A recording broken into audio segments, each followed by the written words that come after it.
Now the latest from the Scottsbluff Body and Paint Sports Desk. Scottsbluff Body and Paint, you're driving home our reputation.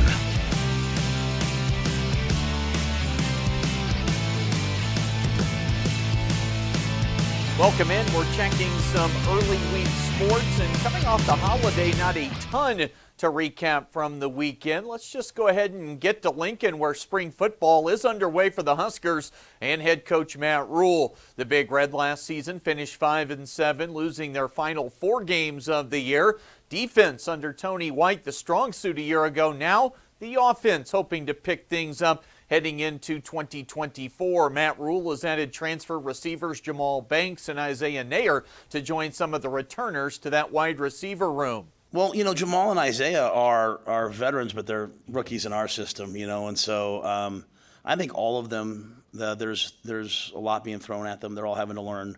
I think the thing you see with Jalen Lloyd, obviously Malachi's injured, but you can see his physical development. He's chomping at the bit to practice, and he's doing some things in practice. But I think, with Jalen, with Jaden, they've done a great job with their bodies physically to develop. And we've got good DBs, so the battles as we go throughout spring should be really good. Banks transfers in from Wake Forest. Nayers made stops at Texas and Wyoming. Of course, all eyes, though, on the quarterback position with the addition of 5-star recruit Dylan Rhule, plus incoming freshman Daniel Kalen, along with the return of Heinrich Harburg. Dylan and Daniel have done a great job of preparing within this offense. I think they know what to do. They know where to go with the football.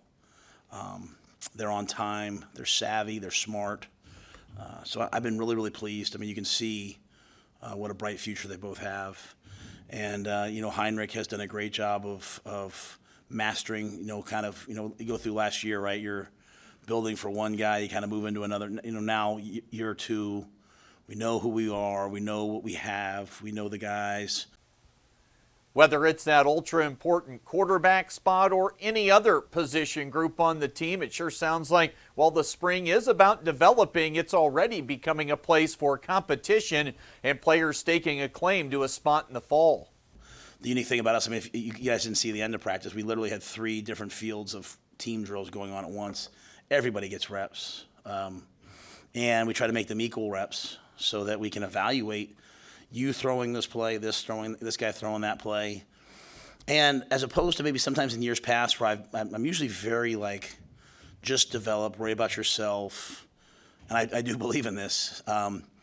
With our receivers, young receivers, with all those positions, I'm kind of like, hey, whoever has the best day, give them more reps tomorrow. We started our Sean Callahan radio reports today on air as spring practices will continue through this month, leading to the red-white game at the end of the month. The WNCC baseball team made it a winning weekend on the road against Trinidad State by taking 3 of 4 games. They've now won 7 of their first 8 conference games, are within a game of 500 overall on the season. The temperatures expected to be up a little bit tomorrow, and the Cougar baseball team hosting a doubleheader at Cleveland Field against Garden City Community College, a school out of Kansas. That'll get underway at 1 o'clock. Also, high school soccer coming up tomorrow. Be home action for both Scottsbluff and Gering. The Bearcats with girls and boys contests against Douglas, Wyoming, while Gering's home to take on Newcastle, Wyoming. That is the latest today from right here at the Scottsbluff Body and Paint Sports Desk. I'm Chris Cottrell.